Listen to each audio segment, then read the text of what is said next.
Punisher Comics. Come get some. Hey everybody, Punisher Comics here, and the day has finally arrived. Yes, today I'm going to be reviewing the Emoji Movie. Yeah, I know. You see, for every great movie that comes out and I decide to review it, there's gotta be that one bad apple that follows it, and this thing is bad. It's like the bad of the bad. But anyway, without further ado, let's get to this review, shall we? Pull up my notes here. Alright, so, the Emoji Movie. So basically, this failed attempt to create a story from a texting trend makes the worst comic book adaptation look like Shakespeare.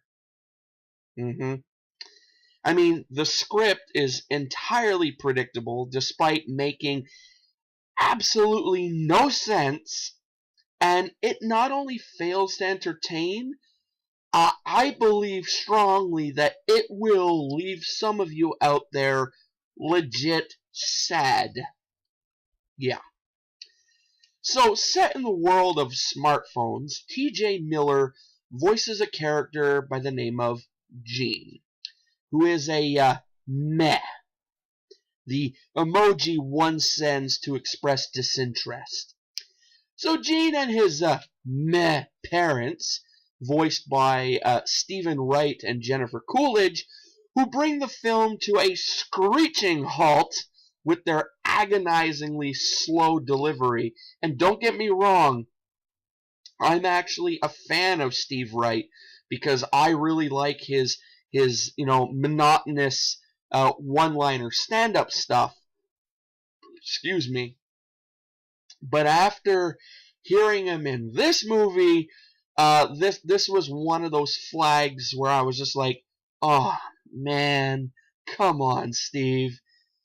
But anyway, I kind of see where I guess the writers of this movie were going, getting Steve Wright to play a meh character because of his one-liner stuff, but whatever. So yeah, so Gene and his meh parents live in Textopolis with every other emoji you've ever seen, and I'm not even going to bother naming them off because I'm sure more than a few of you out there know what emojis are, so whatever.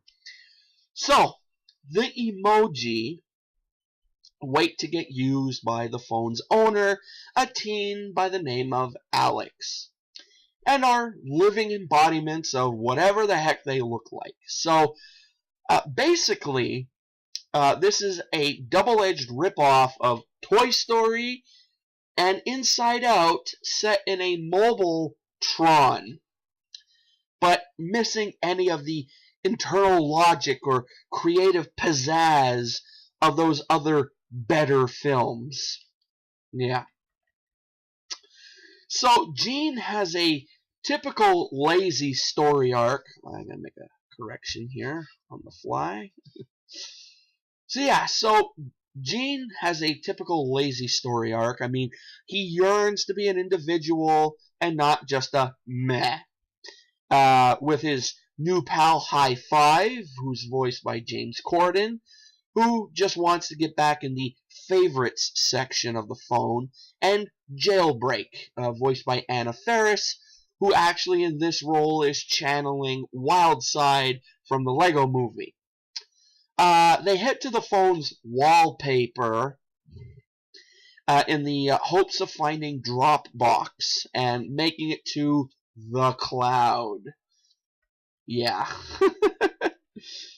So, the only thing worse than the dialogue in this movie is the absurd product placement.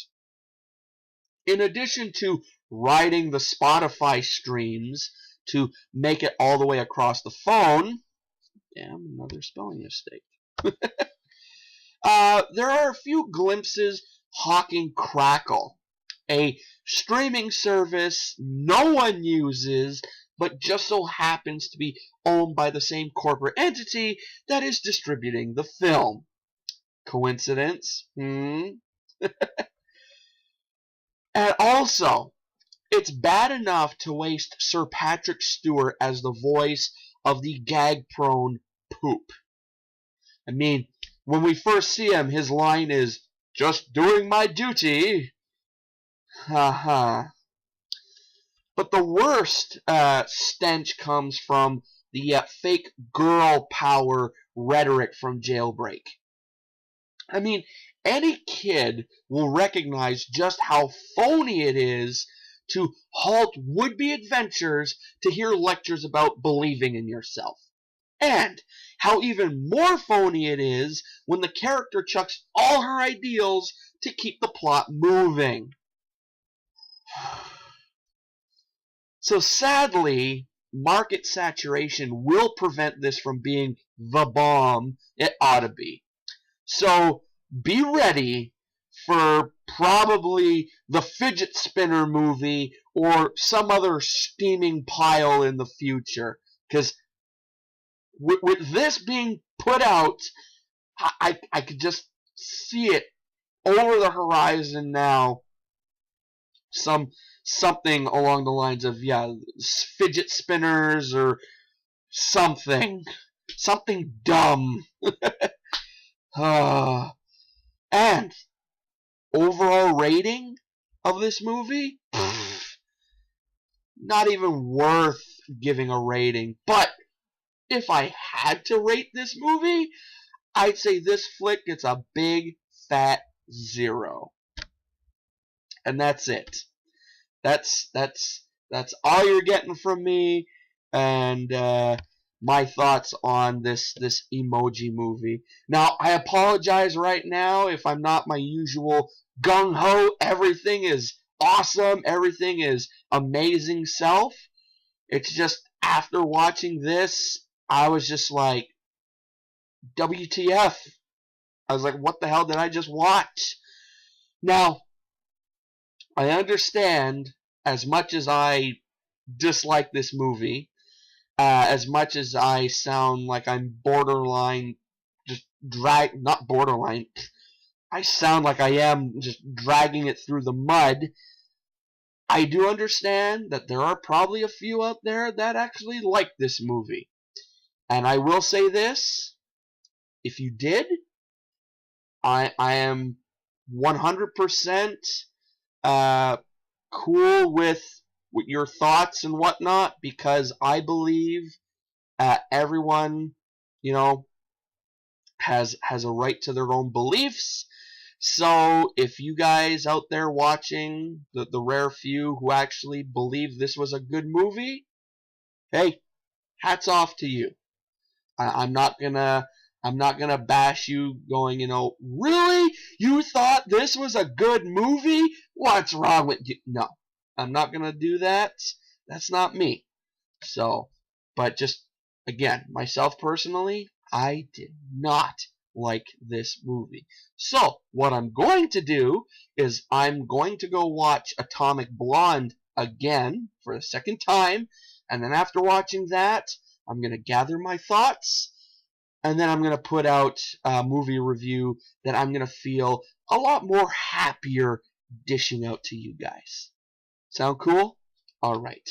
So, in final conclusion, again, I still hope you enjoyed this video.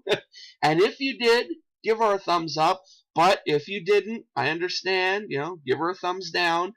And if you enjoy movie reviews and whatnot, check out the playlist I put together of some other movie reviews. I don't have a lot, just because I want to try and keep them a little sporadic, or not make it a full-fledged series thing. I basically decided that any, like, let's say comic book movies that come out, or something that's pop culture related, whatever movies revolve around those things come out, then I'll most likely review them. I did at one point. I'm sure quite a few of you remember. Um, tried my hand at reviewing some of the Marvel TV shows, and I was doing them episode by episode, and that just didn't really work out. What I was thinking was I may incorporate it into the movie reviews. Maybe I may do it for the Defenders. Maybe doing like an entire season synopsis instead of doing episode by episode, and or maybe I'll start with the Punisher, since Punisher. So maybe I'll start with that, and when the entire series is finished, I'll give an overall thought on it instead of doing episode by episode. Anyway, if that sounds cool to you, leave a comment below. Let me know what you think. If that would be neat. I'm not gonna go back and do an overall synopsis of Daredevil season 1 and 2, or maybe I will. Who knows? And yeah, I'll do a little thing here and there. Whatever. Anyway, I've taken up enough of your time, so I'll see you guys next time. Till then, I'm Punisher Comics, and I am out.